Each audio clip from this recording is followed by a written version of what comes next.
오늘은 특별하게 재밌는 비교를 조금 할 수 있을까 고민을 하다가 아이폰 12 프로와 아이폰 SE2를 한번 카메라 비교를 해보자. 올해 이제 출시가 되었던 아이폰이라고 한다면 SE2가 출시가 되고 얼마 전 12 라인이 탁 출시가 됐죠. 사진을 여러 가지 인물이라든지 자연이라든지 찍어보고 비교를 한번 해보고 싶었어요. 그래서 어떠한 결과물이 나오는지 정말 SE2가 무모한 도전인지 계란으로 바위치기인지 그런 게 좀 궁금했거든요. 아무튼 사진을 찍어봤으니까 같이 보면서 비교해보도록 하겠습니다.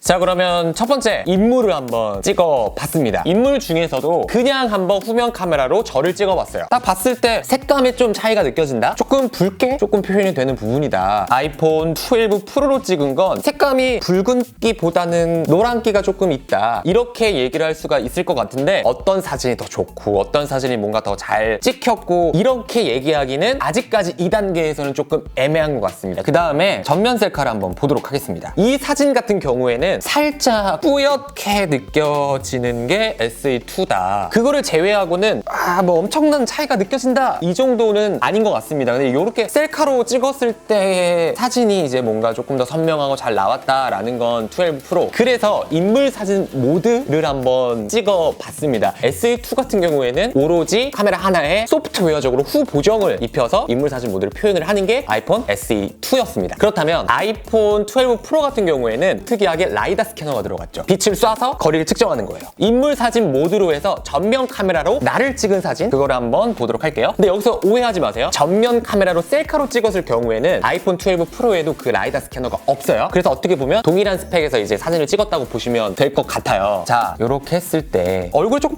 뽀샤시하게 이제 홍조 조금 피고 뽀샤시하게 이렇게 표현이 된 게 역시나 아이폰 SE2인 것 같아요. 그래서 확대를 이렇게 해가지고 이렇게 살펴보아하니 그냥 찍힌 결과물을 봤을 때 색감 차이 이런 느낌 말고는 참 구분하기 힘들겠다. 그래서 다음으로 넘어가서 후면으로 한번 찍어보자 라고 해서 후면으로 넘어가 봤습니다. 어떠세요?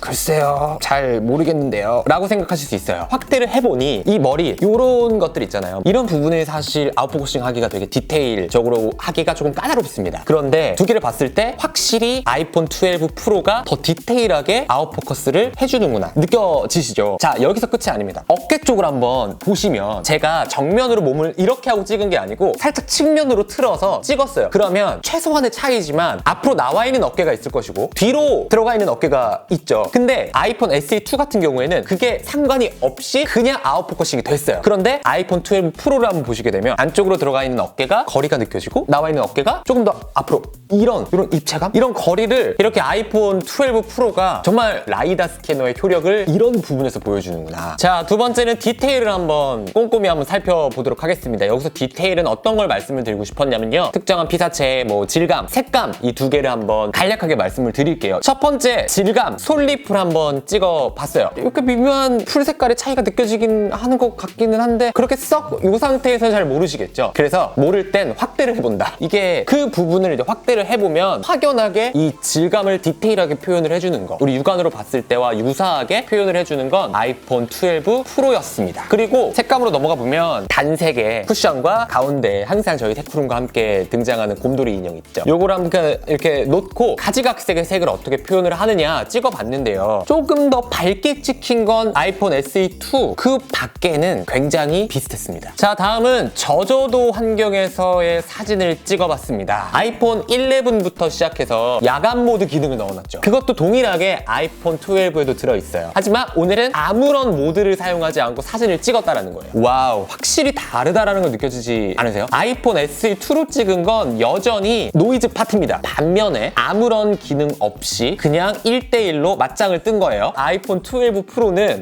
저는 깜짝 놀랐어요. 이 야간 모드 촬영, 그 촬영 모드를 사용하지 않았는데도 불구하고 이렇게 어마어마한 차이를 보여주는구나. 와.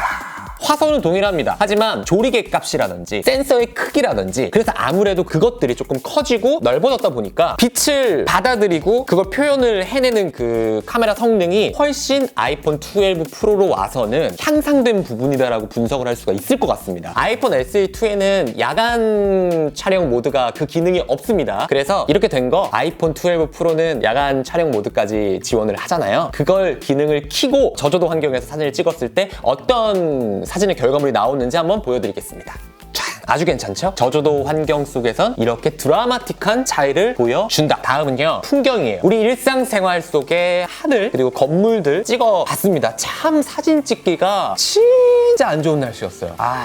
이게 비가 왔거든요, 갑자기. 그래가지고 흐린 날씨임에도 불구하고 한번 배경사진을 찍어봤어요. 딱 봤을 때 엄청난 그런 건 아니다라고 느껴졌는데 하늘을 보게 되면 조금 더 파랗고 이쁘게 조금 사진의 결과물을 볼 수 있는 게 아이폰 12 프로라서 굉장히 날씨가 우중충하고 거참 사진 찍기 딱 안 좋은 날씨구만, 이런 날인데도 불구하고 사진의 결과물이 더 이쁘게 찍혔다라고 생각하는 건 아이폰 12 프로였습니다. 근데 여기서 재밌는 건 뭐냐면 이날 찍은 날씨가 아이폰 SE2 이 사진과 거의 흡사했습니다. 파란 하늘 없었고요, 그냥 뿌했습니다. 이거 좀 웃기지 않아요?